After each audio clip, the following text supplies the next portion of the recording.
मैं 1 जनवरी से हर महीने यहाँ आता हूँ कथा सुनने के लिए। अच्छा। घरवाली आ नहीं सकती, उनके पैर काम नहीं करते हैं, तो क्या उनको वहाँ फल मिल ही जाएगा? क्यों नहीं मिलेगा, वो भी सुने। और 1 तारीख को जब से मैं आना चालू किया है तो वो एक ही बात कहती थी कि अब जाओ आप तो पूड़िया तम्बाकू सब छोड़ देना और उसका पैसा इकट्ठा करके हमारी माताओं के आश्रम में देना।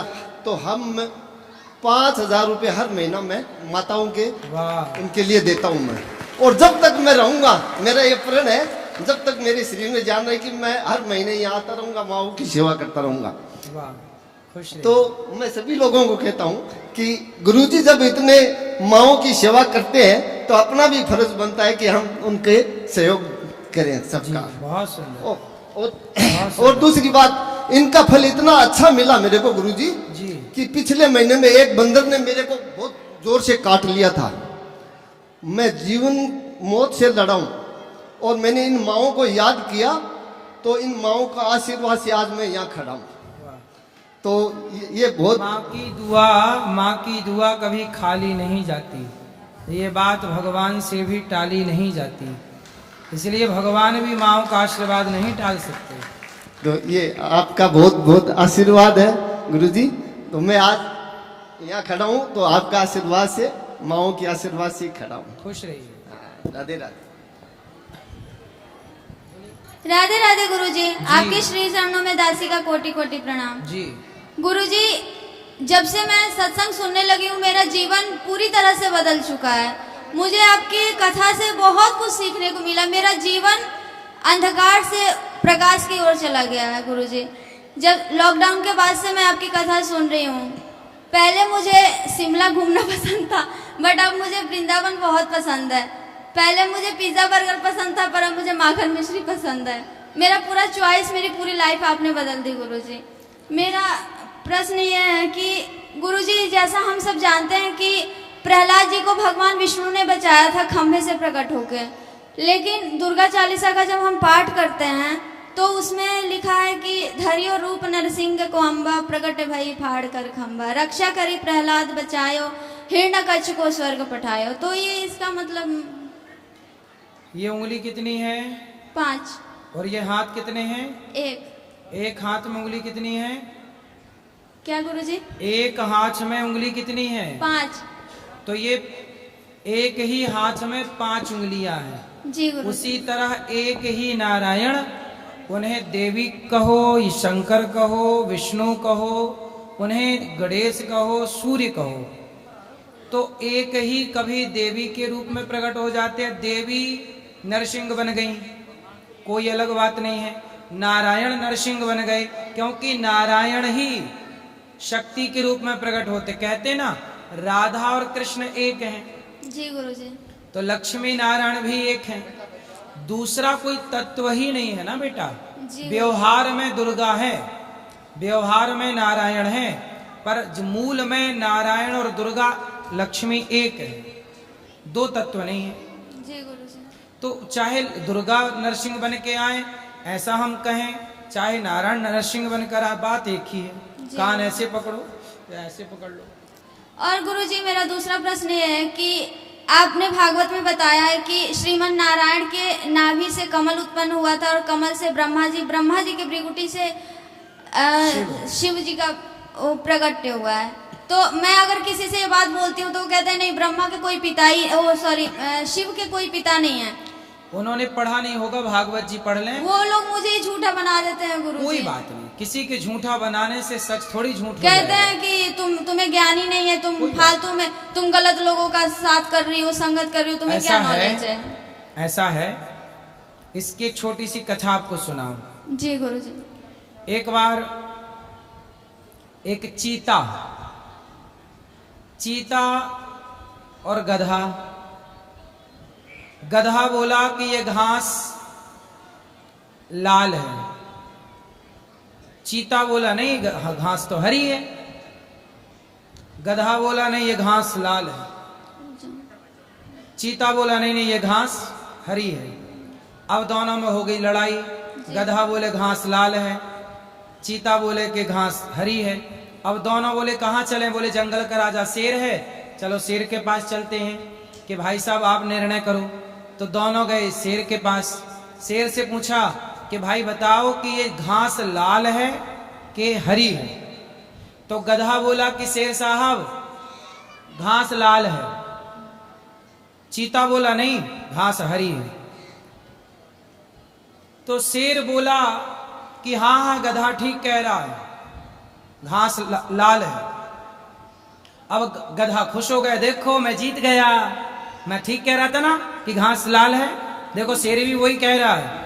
और गधा खुश होके चला गया। चीता बोला वाह राजा, आपका गजब का न्याय है, आप जानते हो कि घास हरी है, फिर काहे बोला। तो शेर बोला कि ये बताओ तुम गधे से जीत भी जाते तो जीतते तो गधे से, गधे से जीत के भी क्या पाते। इसलिए तुम्हारी गलती ये है कि तुम गधे से लड़े क्यों। पहला तो तुम्हारी गलती ये है कि तुम गधे से क्यों लड़े। गधा मतलब वो मानना ही नहीं था उसको। उसे हम भी कहते कि घास हरी है तो वो कहता नहीं शेर गलत है। तो पहले तो ये बताओ कि तुम गधे से लड़े क्यों, और गधे से लड़के जीत भी जाते तो पाते क्या। इसीलिए गधों की लड़ाई में दूर हो जाना ही समझदारी है, कहां उनको समझाते फिरे। अब जो गधे हैं उन्हें क्या समझाएं, भाई तुम जो कह रहे हो चलो वही ठीक है, ठीक है। गधों से जीत के भी, गधों से जीत के भी मिलना क्या है, कुछ नहीं गुरुजी। गुरुजी और मेरा एक और प्रश्न है कि जो भैरव बाबा हैं वो देवता हैं, पर जैसे महापाप होता है वो 4 में होता है, शराब, मांस, पराई स्त्री और जुआ में। तो उन्हें शराब चढ़ता है फिर भी उनकी पूजा क्यों की जाती है, वो तो महापापी हो गए ना। देखो देवता हैं वो, भगवान नहीं है। फिर भी माता रानी के दर्शन हम करने जाते हैं। देवता 3 प्रकार के होते हैं, जी गुरुजी। सात्विक, राजस और तामसी। तो ये देवता जो है ये देवता अपने विचार के हैं, ठीक है, उनका काम है। तो इसलिए इंद्र की पूजा नहीं होती, इसलिए हमारे देवताओं की पूजा कहाँ हो। और देवता चित्त न धरई, इसलिए तो हम लोग देवताओं की पूजा नहीं करते कि देवता भी, जब हम दर्शन करने जाते हैं तो कहते हैं कई बार देवता भी वह आचरण कर लेते हैं जो संसार का इंसान तक नहीं करता। इसलिए देवताओं की पूजा नहीं होती। और देवता चित्त न धरई, तो कहते हैं वैष्णो देवी जा रहे हो, हाँ तो जाओ वहाँ, वो शिव के गण है। देखो ऐसा है ना, शिव जी के गण है, और शिव जी के गण सब तरह के हैं, अच्छे भी बुरे भी। ये समझते हैं कुछ मर्द कि हम शराब पियेंगे क्या, ये भैरव बाबा का प्रसाद है, तो बोले तुमको भैरव बनना है कहते बोले भैरव बनना है तो पियो, पर यदि राम बनना है तो फिर राम का आचरण उतारो।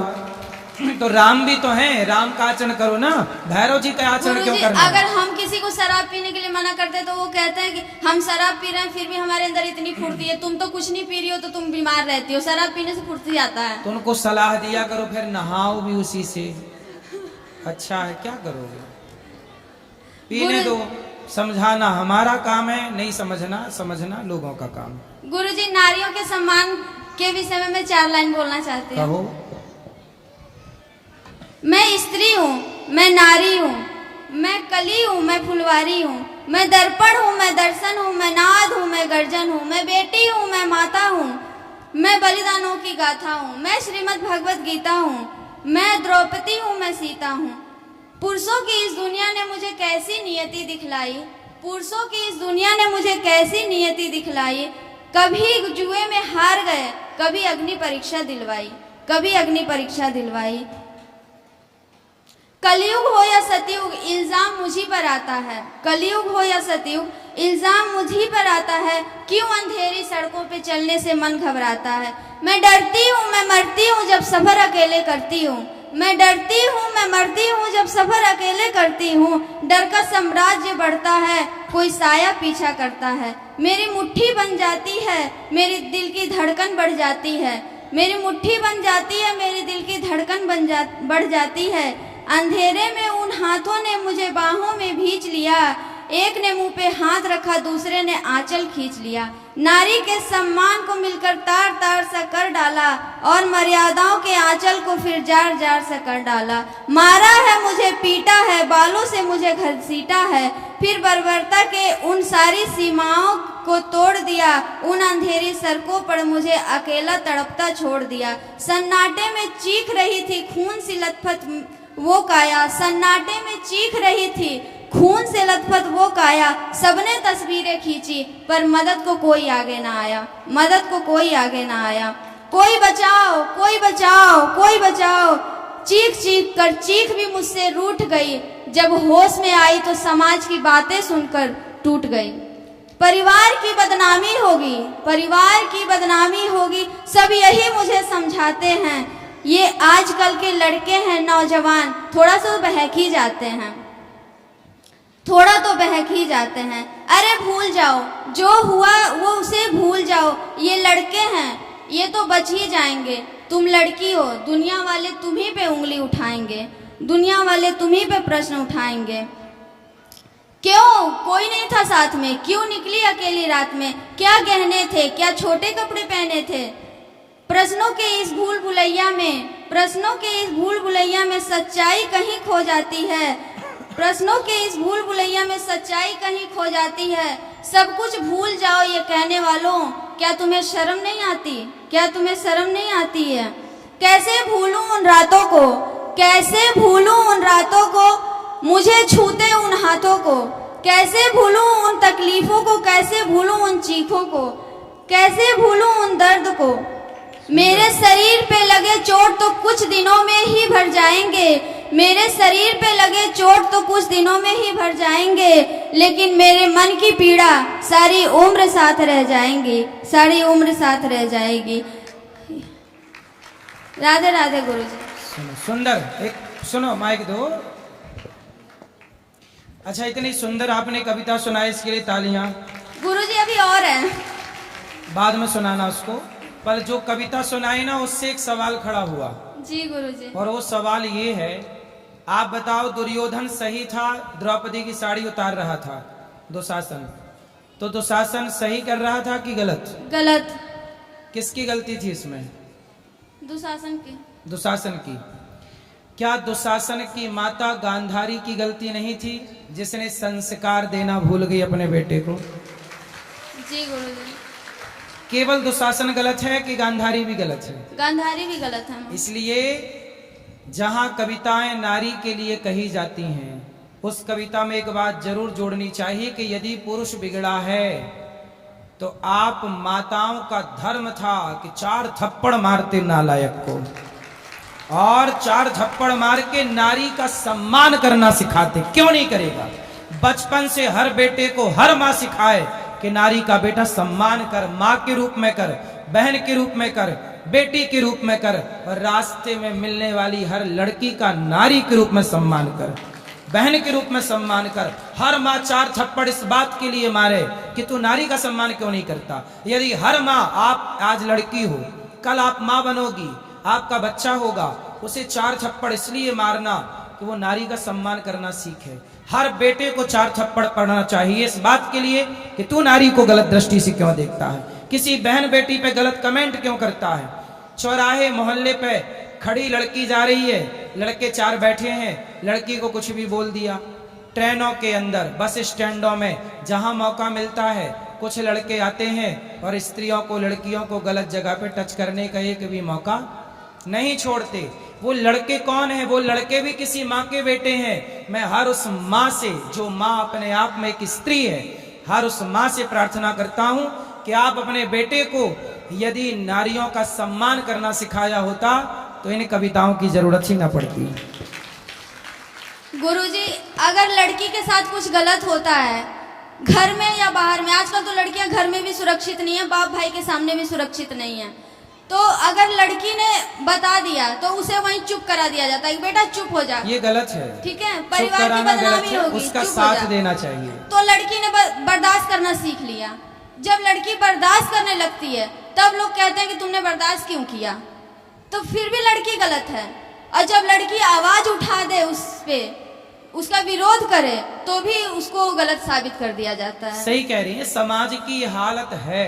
इस हालत को हम नकार लड़कियों नहीं को रहे। हमेशा क्यों गुरुजी दबा के रखा जाता है? इसलिए तो कहता हूं कि वो लड़की जब माँ बने तब अपने बेटे को नारी का सम्मान करना सिखा दे, सारा झंझट ही खत्म हो जाए। गुरुजी, क्योंकि कोई कहानी ऐसा दिन नहीं आ सकता जिससे लड़कियां खुल के जी सकें, खुल के रह सकें। घर में भी लड़कियां डर डर के रहती हैं अपने बाप भाई के सामने। आजकल हजारों लड़कियां ऐसी होंगी जो अपने दर्द को छुपा के हैं। नहीं, डरने की जरूरत नहीं। बाप के सामने कौन बेटी डरती है? गुरुजी, बहुत हो रहा है ना आजकल। कैसे?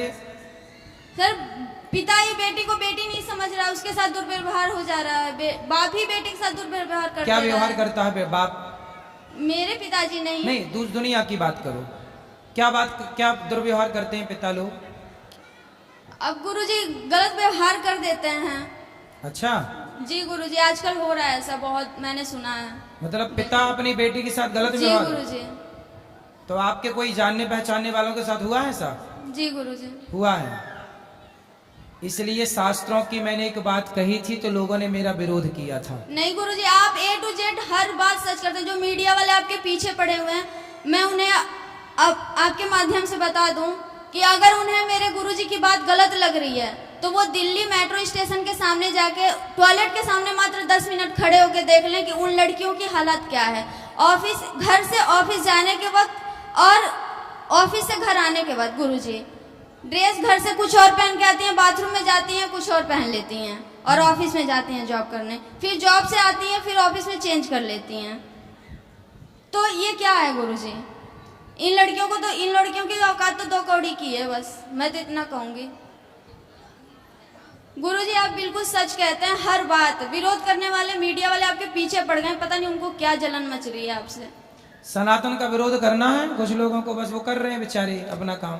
गुरुजी, आप कहते हैं सबके अंदर भगवान का दर्शन करो, ऐसे इंसान के अंदर कैसे भगवान का दर्शन किया जा सकता है? इसलिए तो ऐसे लोगों को नरसिंह भगवान ने प्रकट होकर और हिरण्यकश्यप की छाती फाड़ दी। चलो, राधे राधे खुश रहिए, खुश रहिए।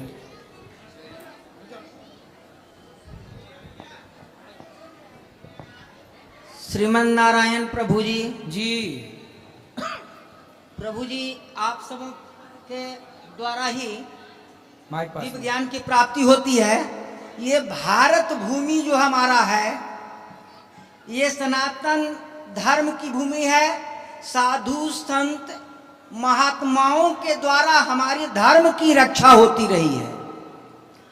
हमारे महात्माओं ने, संतों ने, ऋषि दधीची ने अपनी अस्थि का दान कर दिया हमारे सनातन संस्कृति के रक्षा के लिए। जी, मुगलों ने, अंग्रेजों ने कई वर्षों तक भारत में शासन किया और हमारी संस्कृति पर प्रहार किया। नालंदा जैसा विश्वविद्यालय को खंडहर में बदल करके जला दिया। हमारे शास्त्र आपके जैसे ऋषि मुनि तपस्वियों के द्वारा आज जीवित है और हम सनातनी जीवित हैं।